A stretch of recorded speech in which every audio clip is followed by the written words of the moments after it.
We start with the maths chapter 3, indices. Now, what do you mean by indices?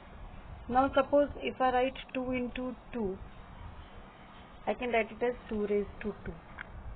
If I write 2 into 2 into 2, I will write it as 2 raised to 3. Now, this 2 is known as base, and this 3 is known as index or power. The plural of index is indices. Okay, so we are going to see when the same number is multiplied by itself n number of times, study about those properties are known as laws of indices. So you understood what I mean by indices. Indices are the powers.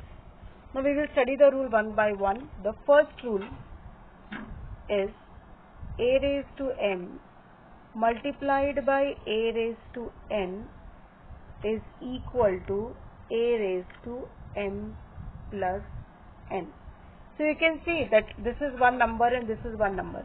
Now what is so special about these two numbers? Their bases are same, that is a. So if the bases are same and two of them are multiplied, then we write the base only once and we add up the power. For example, 2 raised to 3 multiplied by 2 raised to 5. See, the bases are same, this and this 2. This will be equal to, according to the formula, 2 raised to 3 plus 5. That is equal to 2 raised to 8.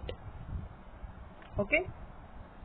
Next you have second one, that is a raised to m divided by a raised to n, and that will be equal to a raised to m minus n. Suppose if I take 2 raised to 5 divided by 2 raised to 3, so it will be equal to 2 raised to 5 minus 3, that is equal to 2 raised to 2. Okay.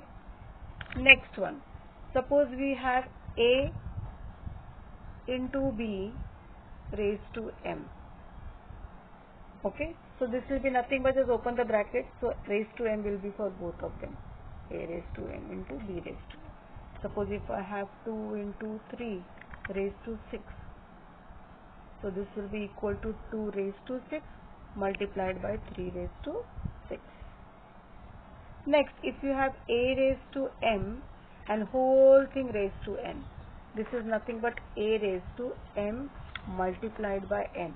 That is, if I am having 2 raised to 2 and the whole thing raised to 3, this will become 2 raised to 2 into 3, that is equal to 2 raised to 6. Now, next, suppose you are having anything and raised to 0. The value is always 1. Anything raised to 0 is 1. 2 raised to 0 is 1. 5 raised to 0 is 1. Anything raised to 0 is 1. Then you have a raised to minus n.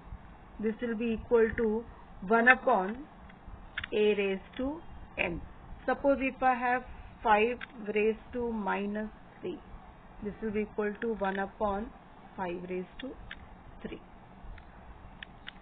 Then next you are having a upon b raised to m.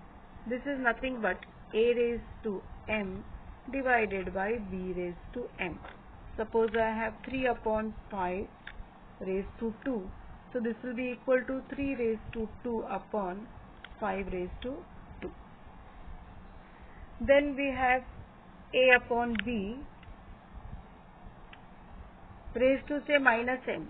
So what you will do, you can make this minus m as positive and just take the reciprocal of this, that is b upon a. Okay, so if you change the numerator and denominator, the negativity changes. Minus becomes plus, plus becomes minus. For example, I have 3 upon 5 raised to 8. So it will become, if I take 5 upon 3 instead of 3 upon 8, reverse it. So this will become now negative. Okay, if this is negative, then here it will become positive. So these are all the laws. Go to the textbook and write down each law 3 times, giving one example of each.